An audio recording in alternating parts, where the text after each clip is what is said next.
ভারতবর্ষের সাধককুলের মধ্যে অন্যতম গুরুত্বপূর্ণ অঘোরীরা। তা সত্ত্বেও সাধারণ জনগণের মনে অঘোরীদের সম্পর্কে যথেষ্ট ভীতি রয়েছে। এরা অঘোরীদের থেকে যতটা সম্ভব দূরত্ব রক্ষা করে চলেন।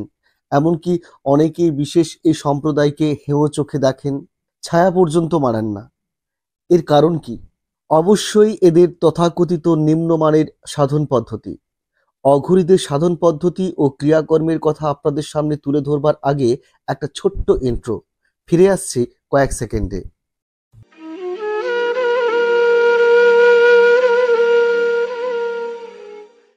ধর্মের দিক থেকে অঘোরীরা হিন্দু ধর্ম তো বটেই, এরা শৈব সম্প্রদায়ের অন্তর্গত। এদের মতবাদ অঘোর বা ভীষণ পন্থা।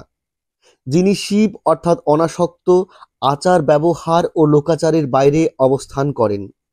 বিষ্ঠা ও চন্দনে সমজ্ঞান যার, তিনিই অঘোরনাথ। এর শিষ্যেরা অঘোরপন্থী। অঘোরপন্থীরা নিতান্ত অপরিষ্কার, আম মাংস গলিত সব বা মৃতদেহ মলমূত্র সবকিছুই ভোজন করে থাকেন। কখনো অঙ্গ বা মুখ মার্জনা করেন না। নরকপালে বা মানুষের হাড়ে মানুষের মাথার খুলি দিয়ে মদ্যপান করেন। পরিধান কৌপিন ও বহির্বাস বা কিছুই নয়। নরবলি দেন না, কিন্তু মৃত নরমাংস খান। এছাড়াও বহু ঘৃণিত কুৎসিত কাজ করে থাকেন এই অঘোরপন্থীরা। নিরাকার ও নির্ঘৃণ হওয়াই এদের উদ্দেশ্য। এরা যোগী, যথানিয়মে সন্ন্যাস নিয়ে অঘোর মন্ত্র গ্রহণ করেন। সন্ন্যাসীরাও এদের দৈব শক্তির অধিকারী বলে মনে করেন। কানে একরকম দেখতে কুণ্ডল এবং গলায় অস্থিমালা বা হাড়ের মালা, করটিমালা, রুদ্রাক্ষমালা ও ধূম্রা ইত্যাদি তীর্থচিহ্ন ধারণ করেন। চুলদাড়ি এরা কাটেন না। সমাজের সঙ্গে এদের কোনো সম্পর্ক নেই, কারণ সমাজের কোনো কিছুই এদের প্রয়োজন পড়ে না। অনেক সময় নরমাংসের লোভে শবযাত্রীদের সঙ্গ নেন এই অঘোরীরা।